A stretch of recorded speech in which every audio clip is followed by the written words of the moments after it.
দুদু ভাই আবার কেঁপিছে হাসনাত আবদুল্লাহর উপরে। খেপারি কথা, হাসনাত করছে যে আওয়ামী লীগের টাকায় বিএনপির রাজনীতি চলে। দুদু ভাই বলছেন বিএনপি অনেক আগে থেকে, তার জন্মের আগের থেকে রাজনীতি করে, তাই হিসাব করে কথা বলা উচিত। বিএনপির বলো যে আওয়ামী লীগের টাকা দিয়ে রাজনীতি করছে। যদি বিএনপির লোকরা প্রস্রাব করে একমাত্র, তাহলে প্রস্রাবের তোরে ভেসে বঙ্গোপসাগরে গিয়ে পড়ব। সব কিছুর একটা সীমা থাকতে হবে। এমন কোনো কথা বলবা না যে কথার দায়িত্ব নিতে পারবা না। বিএনপি সম্বন্ধে যে অভিযোগ করছো, সেই অভিযোগের জবাব যদি বিএনপি শুধু থুতু ফেলে, সেই থুতুর মধ্যে তোমার খুঁজে পাওয়া যাবে না। সেই জন্য আমি বলবো হিসাব করে কথা বলা, হিসাব করে চলা, আর গণতান্ত্রিক রীতিনীতি মানা। পোলা পাইন করলে বহুত ব্যর্থ আছে দুদু ভাই। ঠিকই কইছেন, ঠিকই কইছেন। সব জায়গায় দুদু ভাইয়ের লোক ঢুকেছে, একেবারে ফাউল এগলে। আপনি একজন বিশিষ্ট রাজনৈতিক নেতা, আপনি খাবার গেছেন, আপনার মুরগির ঠ্যাং দিবি না, তাই বলে দেখেন রানের পিস না দেয় দুদু ভাইয়ের কি রাগ। ঠিক আছে না? আমি কনফার্ম ওই মেসিয়ান না এনসিপি করে, ছাত্রদের দল করে। এরপরে দুদু ভাই খাবার গেলে না 2টা রান দিবেন, হ্যাঁ, আর বেঁধে দিয়েন খিলানোর পরে। উনি খাবি আবার বেঁধেও নিয়ে আসবি। তো আসেন আমরা না ইতিহাস দেখি। দুদু ভাই কইছে মুরব্বী মানুষ তো ইতিহাস দেখা দরকার। তো দুদু ভাই মাঝে মাঝে ফাউল করে আর একটা বাড়ি খায়, কিছুদিন ঠান্ডা থাকে। ওটাই একটা কাজ। বিএনপির যে ওনার কি কাজ সেটা অবশ্য জানি না, হ্যাঁ, জানাই কোনো গতি।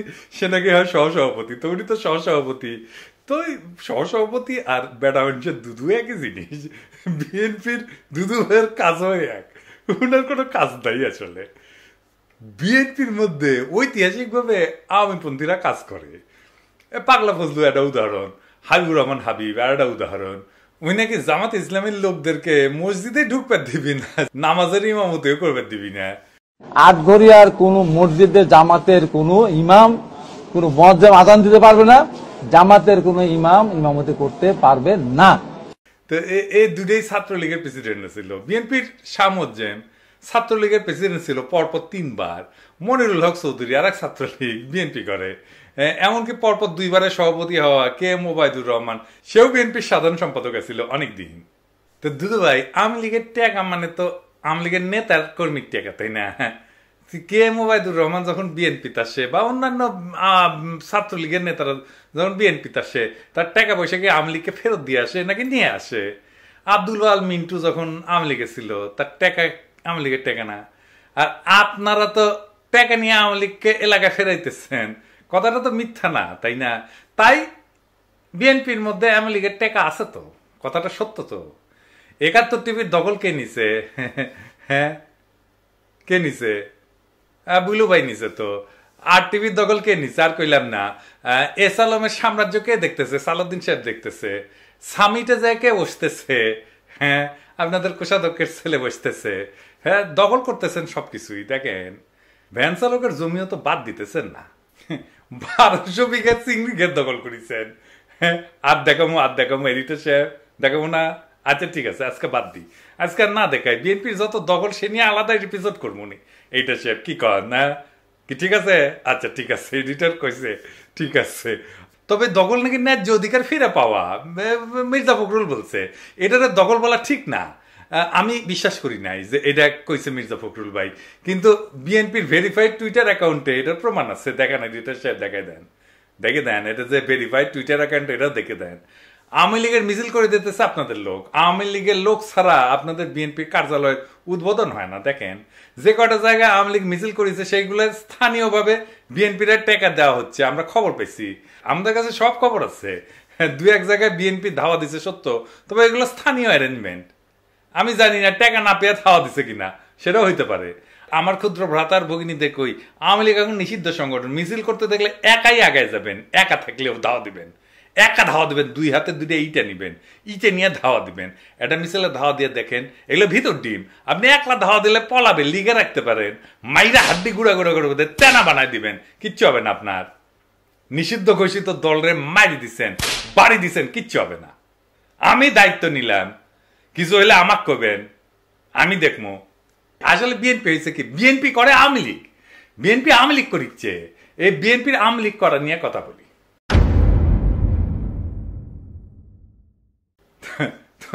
যাই মানে এখন মনে হচ্ছে যে বিএনপি আসলে যে আওয়ামী লীগ করে, এটা কি কথা কইলাম আর বুঝাই কই।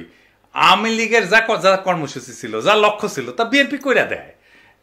আওয়ামী লীগ একার শক্তিতে কখনো যেটা পারত না, সেটা বিএনপি আওয়ামী লীগের সেই কর্মসূচি কইরা দেয়।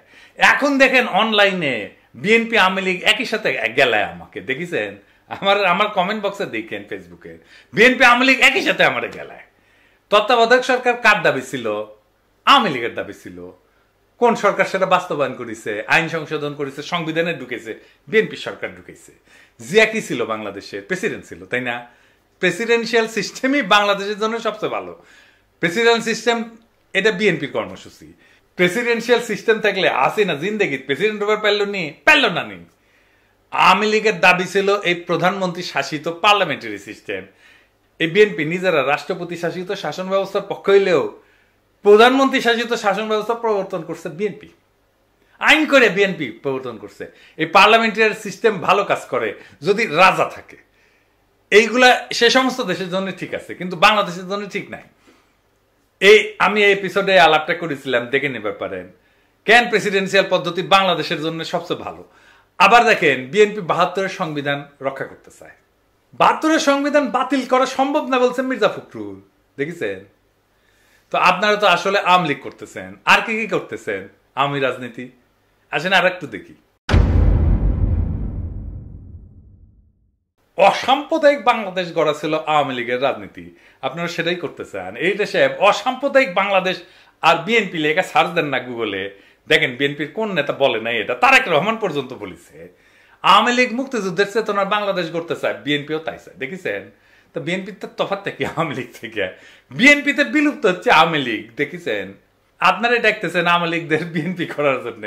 হ্যাঁ দেখেন সব নেতাই ডাকিচ্ছে আর কি, রিজভি ভাই ডাকিচ্ছে, আমি খুশিও ডাকিচ্ছে, সবাই ডাকিচ্ছে। যান যান লাইন ধরেন, বিএনপির লাইন ধরেন। সালাউদ্দিন কাদের চৌধুরী কইছিল যে আওয়ামী লীগ একটা আশ্চর্য মেশিন, সব রাজাকার ঢুকাইলে মুক্তিযোদ্ধা বেড়ায়। তো এরকম বিএনপি একটা আশ্চর্য মেশিন হয়েছে, সব আওয়ামী লীগ ঢুকাইলে বিএনপি হয়ে বেড়াবে। রবীন্দ্রনাথ শুনলে কাজ হয়ে পড়ে বিএনপি, দেখেছেন? আমরা যে জাতীয় সঙ্গীত পাল্টাইতে চাই, সেই জাতীয় সঙ্গীত নিয়ে বিএনপি গর্বিত। দেখেন তারেক রহমান কইছে, কি আর বলবো, এই রবীন্দ্রনাথ বাংলাদেশে ইন্ডিয়ার আওয়ামী লীগের একটা পলিটিক্যাল প্রজেক্ট, সেটারে ঊর্ধ্বে তুলে ধরে বিএনপি। এখন বিএনপি আওয়ামী লীগের লোকেরা এসে খাও খাও করে ধরবি, আপনি না রবীন্দ্রনাথ নিয়ে বই লিখেছেন, আমি একটা কেন, আমি ১০০টা বই লিখমু, তাতে কি যায় আসে? তাতে কিছু যায় আসে? জাতীয় সঙ্গীত একটা পলিটিক্যাল কোশ্চেন, একটা জাতির আত্মপরিচয়। আমি তো বদলিয়ারের কবিতা পছন্দ করি, রবীন্দ্রনাথ বাদী দেন, তা আমি কি বদলিয়ারের কবিতা নিয়ে এসে জাতীয় সঙ্গীত বানামু? হ্যাঁ বেকুব গুলা। আমি তো ইকবালের কবিতা পছন্দ করি, তো আল্লামা ইকবালের কবিতা নিয়ে এসে কি আমি বাংলাদেশে জাতীয় সঙ্গীত বানাবো? হ্যাঁ ফাইনালি ইসলাম প্রশ্নে বিএনপি ইন্ডিয়ার যেটা প্রজেক্ট, সেই প্রজেক্টের মধ্যে যে ঢুকেছে। আসেন এটা একটু বুঝে দেখি। বিএনপি সবসময় ইসলাম প্রশ্নে একটা নমনীয় শ্রদ্ধামূলক অবস্থান নিত সৃষ্টির সময় থেকে, জিয়াউর রহমানের আমল থেকে। কিন্তু বেশ কিছুদিন থেকে একটা শক্তিশালী ধারা বিএনপির মধ্যে কাজ করতেছে, যারা মনে করে ইসলামপন্থী ধারা, বিশেষ করে জামাত ইসলামীর সঙ্গে বিএনপির সঙ্গ ত্যাগ করা উচিত। এইটা বাস্তবায়িত হয়েছে পূর্ণাঙ্গভাবে হাসিনা পতনের পরে। দল হিসাবে ইসলাম প্রশ্নে বিএনপি কিভাবে নীতিগত কৌশলগতভাবে মোকাবেলা করবে তা নিয়ে অবশ্যই তারা সিদ্ধান্ত নিতে পারে। কিন্তু একটা জিনিস বুঝতে হবে বাংলাদেশের সবাইকে, যারা রাজনীতি করতে চায়, যারা ভবিষ্যতের রাজনীতি করবে সবাইকে, সেটা হইতেছে আদর্শগত মর্মের দিক থেকে বাংলাদেশের বর্তমান এবং আগামী রাজনীতির নির্ধারক হচ্ছে ইসলাম প্রশ্ন। এটাকে এড়ায় যাওয়ার উপায় নাই, যেভাবেই বলেন না কেন এটাকে এড়ায় যেতে পারবেন না। মর্মের দিক থেকে বাংলাদেশের আগামী রাজনীতির এইটাই নির্ধারক প্রশ্ন, আপনি চান বা না চান। পাশ্চাত্য লিবারাল রাজনীতির কাঠামোর মধ্যে বাংলাদেশের সংখ্যাগরিষ্ঠ জনগণের ধর্মীয় আবেগ, সংবেদনা, স্বপ্ন, সংকল্প বিএনপি তার জাতীয়তাবাদী রাজনীতির বয়ানের মধ্যে কিভাবে অন্তর্ভুক্ত করবে, সেটা একটা বুদ্ধিভিত্তিক কাজ হইতে পারত, সাহায্য নিতে পারতো। সেটা তো নিবে না, ওরা সবার থেকে বেশি বুঝে। এটা একটা খুব ইন্টেলেকচুয়াল ট্যাকটিক্যাল কৌশলগত কাজ হইতো, বলাই বাহুল্য। বিএনপি সেটা করতে সক্ষম না, এটা তাদের কম্য না, তারা বুঝাই দিছে এটা তারা পারবে না। সেকুলার ইসলামপন্থীদের জোটে একসঙ্গে ধরে রেখা শেখ হাসিনার শাসনের বিপরীতে বিএনপি একটা সময় পর্যন্ত দাঁড়িয়ে থাকতে পারছিল। কতক্ষণ? যখন খালেদা জিয়া ক্ষমতায় ছিল, যখন খালেদা জিয়া নেতৃত্বে ছিল। সেটা লিবারেল রাজনীতির সংস্কৃতির দিক থেকে একটা খুব বড় সাফল্য ছিল। ইন্ডিয়া এই সাফল্যটা নস্যাৎ করতে বদ্ধপরিকর ছিল। তারা পরিকল্পনা করছে। ইন্ডিয়ার এই কৌশল শুধু জামাত ইসলামকে বিএনপি থেকে বিচ্ছিন্ন করে না, মূলত ভারতীয় আধিপত্যবাদের বিপরীতে ধর্মনিরপেক্ষতাপন্থী এবং ভারতীয় আধিপত্যবাদের বিরুদ্ধে সেকুলারপন্থী এবং ইসলামপন্থীদের সম্ভাব্য ঐক্যের যে কোনো সম্ভাবনা ভারত নস্যাৎ করে দিতে চায়। 20 দলীয় জোটের মধ্যে এই ঐক্যের একটা বীজ ছিল। এটার অঙ্কুরেই বিনষ্ট করা ছিল ভারতের রাজনীতির একটা বিরাট কৌশল। বিএনপি এবং ইসলামপন্থীদের মধ্যে ফাটল ধরানো, সেই জন্য শেখ হাসিনা বাম এদের একটা অন্যতম কৌশল ছিল। ফ্যাসিবাদের বিরুদ্ধে জুলাই আগস্ট বিপ্লবে এই যে সেকুলার বাম ইসলামপন্থীদের ঐক্য, এটা খুবই তাৎপর্যপূর্ণ রাজনৈতিক সন্ধি ছিল। এর বিপদ বুঝবার বিচক্ষণতা ভারতের আছে। এই রাজনৈতিক সন্ধির বীজ জাতীয় রাজনীতির সম্ভাব্য দিক নির্দেশক হয়ে ওঠার আগেই ভারতকে সমূলে নষ্ট করে দিল বিএনপিকে দিয়া। ভারত তার বিপদের ক্ষেত্রগুলোকে বাস পাখির মতো চোখ এনে ধরতে পারে বাংলাদেশে। 71-এর মুক্তিযুদ্ধে জামাত ইসলামের ভূমিকার বিচার আর বাংলাদেশের ইতিহাস, সমাজ, সংস্কৃতি আর রাজনীতিতে ইসলামের ভূমিকার প্রশ্ন দুইটা আলাদা প্রশ্ন। 1971-এ জামাত ইসলামের ভূমিকার কারণে বাংলাদেশের শক্তিশালী ইসলামপন্থী রাজনীতির উদ্ভব এবং বিকাশ অনেকটা ক্ষতিগ্রস্ত হয়েছে, সেটা আমরা মানি বা না মানি। কিন্তু বিএনপিকে জামাত ইসলাম থেকে বিচ্ছিন্ন করা যে একান্তই ভারতের এবং লীগের প্রধান কৌশল, যার উদ্দেশ্য বিএনপিকে আরো দুর্বল করা, খর্ব করা, এটা বোঝার জন্য খুব একটা রাজনৈতিক জ্ঞানের প্রয়োজন হয় না, আইনস্টাইন হওয়ার দরকার নাই। এটা উল্টা দিকে জামাত ইসলামকেও দুর্বল করা কৌশল। আমি মুক্তিযুদ্ধের চেতনার প্রশ্নে তারেক রহমানের একটা পুরনো সাক্ষাৎকার দেখাই, যখন খালেদা জিয়া বিএনপি প্রধান, যখন খালেদা জিয়া নেতা, সেই সময় বিএনপি আসলে মুক্তিযুদ্ধ প্রশ্নে কি স্ট্যান্ড নিত। আমি এই সাক্ষাৎকারটা সাপ্তাহিক 2000-এ প্রকাশিত হয়েছে, 2001 সালের 17 আগস্ট। এইটা পরে জনগণের মুক্তিযুদ্ধ চেতনার স্বরূপ সন্ধান এই নামে আহমেদ মুসা সম্পাদনা করে আর একটা বই বের করে। তো সেই সাক্ষাৎকার বড়, কিন্তু আমি শুধু মুক্তিযুদ্ধ বিষয়ক অংশটা তুলে ধরতেছি। এইখানে আমি সাপ্তাহিক 2000-এর প্রশ্ন এবং তারেক রহমানের উত্তর সেটা আপনাদেরকে বলতেছি। জামাতে ইসলামীকে কি আমি মুক্তিযুদ্ধের বিপক্ষ শক্তি বলবো না? আমি কিন্তু জিনিসটাকে ভিন্নভাবে দেখি। এটা আমার আগের জেনারেশন বলতো। আমি বলবো আসুন আমরা ভিন্নভাবে চিন্তা করি। 1971 সালে মুক্তিযুদ্ধ হয়েছিল, আমার বাবা মুক্তিযুদ্ধ করেছিলেন, তারা বুঝেছিলেন তারাই সঠিক কাজটি করছেন। জামাতকে অনেকে, আপনারা, আওয়ামী লীগ বলে যে তারা মুক্তিযুদ্ধের বিপক্ষ শক্তি। দেশ তো এখন স্বাধীন হয়ে গেছে। আমাদের সবচেয়ে বড় বাস্তবতা হচ্ছে দেশ কিন্তু এখন স্বাধীন। 71-এ জামাত হয়তো মনে করেছিল মুক্তিযুদ্ধটা ঠিক নয়, এ কারণেই হয়তো তারা এটার বিরোধিতা করেছিল। স্বাধীনতার পর জামাতের কোনো নেতা কি বলেছে এটাকে আমরা আবার পাকিস্তানের নিয়ন্ত্রণে নিয়ে যাব? আমার তো মনে পড়ে না কোথাও তারা এটা বলেছে। দেশ এখন স্বাধীন, আমরা 30 বছর পেরিয়ে এসেছি। এই যে মুক্তিযুদ্ধের চেতনা, রাজাকার, এটা নিয়ে আমাদের পূর্বপুরুষদের এত সময় নষ্ট করেছে যেটার ভোগান্তি এখন আমাদেরকে পোহাতে হচ্ছে। আমার জেনারেশনকে বলবো আসুন আমরা সামনে এগোই, রাজাকার নিয়ে চিন্তা করে সময় নষ্ট না করে মানুষের অর্থনৈতিক মুক্তির লক্ষ্যে যা করা উচিত বা যা করা প্রয়োজন সেটা করি। যুদ্ধাপরাধীর বিচার বা শাস্তির ব্যবস্থা তো একটা স্বাভাবিক ঘটনা, এটাকে ভুলে গেলে চলবে কি করে? জার্মানি 40 বছর পর প্রশ্নটা শেষ করতে দেননি তারেক রহমান, তার আগেই উনি বলতে শুরু করেন। জার্মানি 40 বছর পর নাৎসিদের বিচার করেছে। 40 বছরে তারা প্রথমে দেশের প্রতিটি মানুষের বাসস্থানের ব্যবস্থা করেছে, কর্মসংস্থানের ব্যবস্থা করেছে, তারপরেই তারা এটাতে গেছে। আপনি বলছেন আগে আমরা মানুষের মৌলিক চাহিদা পূরণ করব, তারপরে মুক্তিযুদ্ধের বিপক্ষ শক্তি বা রাজাকার নিয়ে চিন্তা করব। অফকোর্স আমার বাবা যুদ্ধ করেছেন। কেন যুদ্ধ করেছেন? যাতে দেশের প্রতিটি মানুষের বাসস্থান থাকে, খাদ্যের নিশ্চয়তা থাকে, অর্থাৎ মানুষের মৌলিক চাহিদা নিশ্চিত করার জন্য। কিন্তু 30 বছরে আমরা মানুষের এই মৌলিক চাহিদাগুলো পূরণ করতে পারিনি। আসুন আগে মানুষের মৌলিক চাহিদাগুলো পূরণ করি, তারপর ওসব নিয়ে চিন্তা করা যাবে। আপনার বাবা যাদের বিরুদ্ধে যুদ্ধ করেছিল, আপনি তাদের বিষয়টি আলাদাভাবে দেখবেন না? আমার বাবা কারো বিরুদ্ধে যুদ্ধ করেননি, তিনি যুদ্ধ করেছিলেন মানুষের মৌলিক অধিকার নিশ্চিত করার জন্য। কিন্তু আপনি আদর্শ প্রশ্নটা শেষ করতে দেননি সাপ্তাহিক 2000-কে। তারেক রহমান তার আগেই বলা শুরু করেন, আপনার পেটে যখন ক্ষুধা থাকবে তখন কিন্তু মাথায় আদর্শ কাজ করবে না। আপনার পকেটে যখন চলার পয়সা থাকবে না, আপনি যখন আপনার সন্তানের ওষুধ কিনতে পারবেন না, খাবার কিনতে পারবেন না, তখন কিন্তু কোনো আদর্শ থাকবে না। এগুলো বইয়ে মানায়, বাস্তবে মানায় না। আমরা মুক্তিযুদ্ধের বিপক্ষ শক্তি বলতে যাদের কথা বলছি তারা তো খুবই কম। বিএনপির মতো একটা রাজনৈতিক দল কেন তাদের শেল্টার দেবে? শেল্টার দেওয়ার ব্যাপার নয়, আমরা চেষ্টা করেছি সবাই মিলে একসঙ্গে কাজ করতে, দেশকে এগিয়ে নিতে। এখন বলতে হয় 96 সালে শেখ হাসিনা যখন তাদের সঙ্গে নিয়ে আন্দোলন করলেন তখন কেন আপনারা তাকে এই প্রশ্ন করলেন না? অবশ্যই শেখ হাসিনাকে এই প্রশ্নগুলো করা হয়েছিল। উত্তরে কি বলেছিলেন শেখ হাসিনা? কৌশলগত মিত্রের কথা বলেছিলেন, কিন্তু এতে তিনি সমালোচনা থেকে রেহাই পাননি। কৌশলগত মিত্র তার মানে শেখ হাসিনা নিজ স্বার্থে বলেছেন এই কথা। আপনিও তো সেরকমই বলছেন।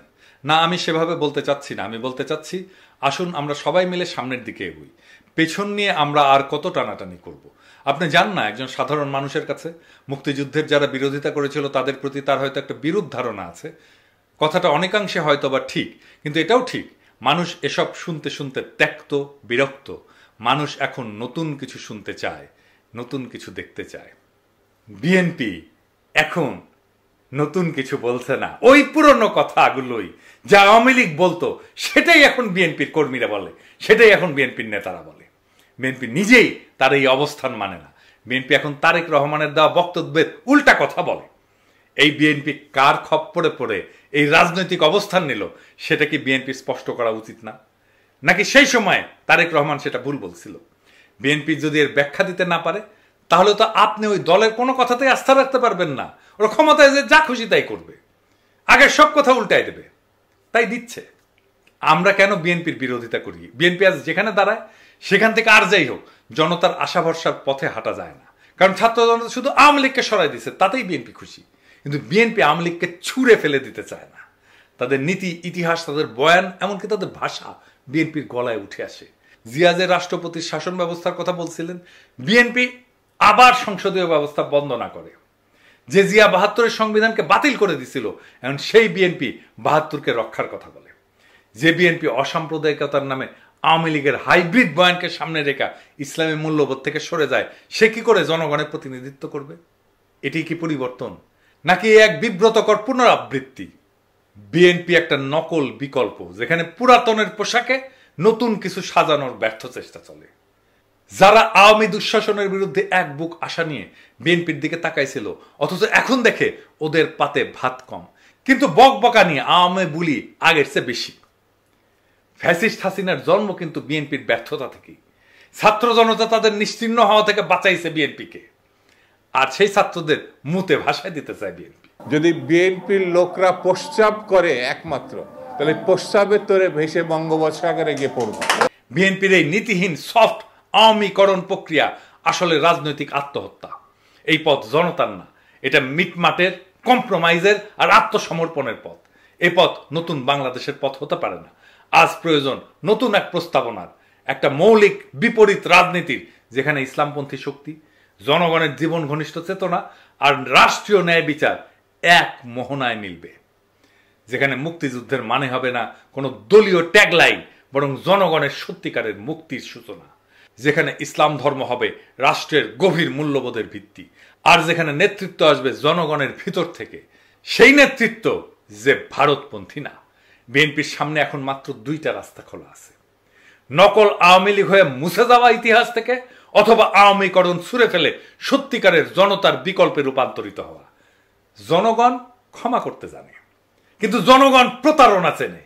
বিএনপি আজকের রাজনীতি জনগণের সাথে প্রতারণা। মনে রাখবেন, প্রতারক আর বিশ্বাসঘাতকদের জন্য জনগণের মন খুলে যায় না, কেবল ঘৃণার দরজা খুলে। মনে রাখেন ইতিহাসের এই হিসাব। ইনকিলাব জিন্দাবাদ।